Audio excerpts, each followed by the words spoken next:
Okay. नमस्कार.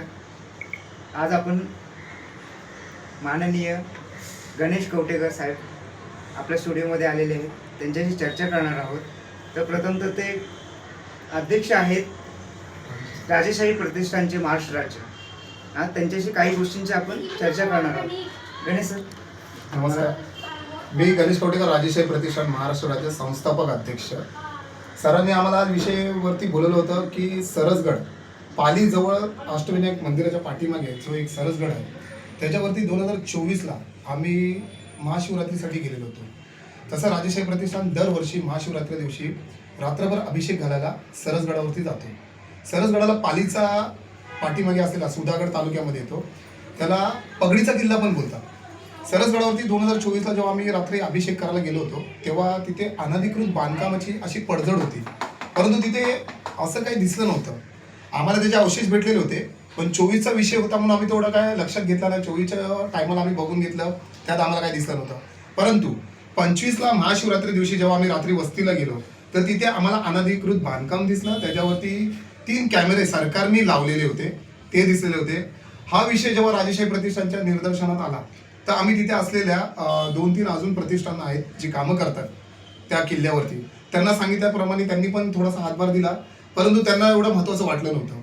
पण राजेशाही प्रतिष्ठानमध्ये काम करणारे महाराष्ट्र प्रदेश अध्यक्ष स्वप्नील जाधव, महिला अध्यक्ष सोना लांगरे, मी स्वतः गणेश कवटेकर, आपल्याकडं सेक्रेटरी आहेत अशोक पोकरकर, रवी कळसकर, अजून आपल्याकडे राजेशाही प्रतिष्ठानमध्ये ही सर्व आहेत रुद्र चव्हाण, अनुज शर्मा वगैरे सगळ्यांनी कामं केली होती. तर हा पाठपुरावा करण्यासाठी आम्ही पालीच्या तहसीलदार ऑफिसला गेलो. तिथून आम्ही सगळा हा पाठपुरावा काढला.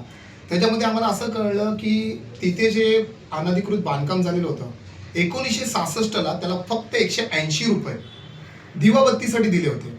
मग आम्ही त्याचा पाठपुरावा काढायला सुरुवात केली. जर 1966ला फक्त 180 रुपये पाठपुरावा दिले होते तर बांधकामाची तर परमिशन नव्हती त्याच्यावरती.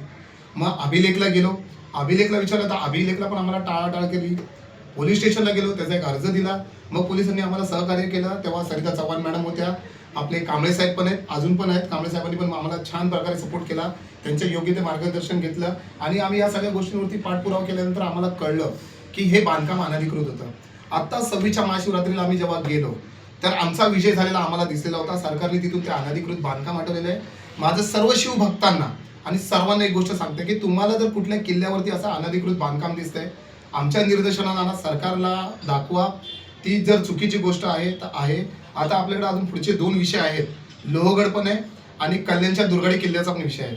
त्याच्या बाबतीत पण आपण पाठपुरावा सुरू केलेला आहे. लवकरात लवकर आपण तो पण सगळ्या बाबतीत मुक्त करून टाकू. जेवढे आपले गडकोट किल्ले आहेत आपण त्यांना नक्कीच मोकळे करू. तुर्तास थांबतो. जय हिंद, जय महाराष्ट्र, जय शिवराय.